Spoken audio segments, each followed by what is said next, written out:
Hi, I'm meteorologist Tony Petrarca in the Pinpoint 12 Forecast Center. You've clicked on the Weather Now link on this late Wednesday evening. Want to go back and review our significant storm that we had late Tuesday night into early Wednesday morning. First, looking at the wind, very impressive to say the least here. Gusts anywhere from 50 to 60, 70 miles per hour, and leading the way was Connecticut Lighthouse in Warwick. Just offshore of Connecticut Point in the upper part of the bay at a gust of 75 miles per hour. Of course, significant rainfall amounts. These are the totals in Rhode Island, which is generally 3 to 5.5 inches of rain. Coventry leading the way, including West Warwick, over 5 inches of rain. Greenville, the northern part of the state. Providence, 4.5. Cranston, Bristol at 3. Take you over into Massachusetts, where the amounts were generally 3.5 inches of rain, including New Bedford at 2.6. Bellingham, just shy of 4 inches. Widespread flooding, especially river flooding. So as we speak, we still have flooding on area rivers, but what I've noticed, now this is as of Wednesday evening at about, what time is it, 9:30. I'm noticing that they're not rising as fast. I mean, they're still well above flood stage. That's still significant, but the rise has really slowed. So we're probably starting to reach our crest where it won't go up higher anymore and then slowly drop over the next couple of days. Problem is we have another rain and windstorm on the way for later in the week. So we're dry next couple of days. This next system arrives late Friday night, late meaning like around midnight. It's a quick mover. It spills over into early Saturday morning, and then it dries out Saturday afternoon. The early call now is perhaps 1 to 2 inches of rain. This is going to aggravate the flood situation once again by the weekend, unfortunately. In the meantime, we're quiet across New England. Let me show you the wider view. So I'm going to keep things quiet next couple of days.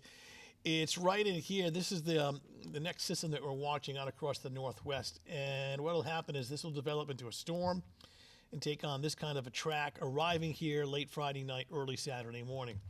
So when we take this into the future, there you see it. Here it is Thursday afternoon.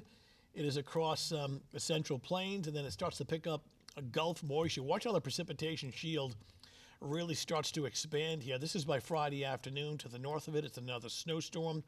To the south and east, it's heavy rain and wind. This is Friday afternoon. We're sunny, cool, and dry. And then here we are late Friday night, actually pre-dawn Saturday. This is 2 a.m., and this represents this orange and yellow. It's unfortunately, it's a shield of heavy rain. And this will continue, here we are, into early Saturday morning. This is around 7 a.m., and then pulling away by Saturday afternoon. Some of our early computer guidance is hinting at, well, this particular one that we use, about an inch and a half of rain. But we've had some computer models that we use indicating could be as much as 2 inches of rain along with strong wind gusts, perhaps not as strong as what we had recently, but a windswept heavy rain. Right now, the early call is for 1 to 2 inches of rain, and these rivers can't afford another drop of rain, let alone 1 to 2 inches. And again, that's late Friday night into Saturday. So bottom line, unfortunately, we may have renewed river and stream flooding this weekend. Quiet weather both Thursday morning and Thursday afternoon. Really a nice day. Dry, cool, but not terribly cold. Looking at temperatures at around 43, 44 degrees. All right, 7-day forecast. More than likely, we'll go into an alert again for late Friday night, Saturday. Sunday is colder. A couple of things that you may notice about next week. It's back to winter.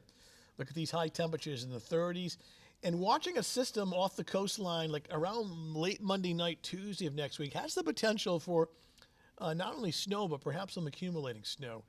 So the feel of next week, actually starting Sunday, but into next week, it'll feel more like winter, especially in terms of temperature, and at least one chance for snow, again, Monday night on into Tuesday. So we'll keep you updated.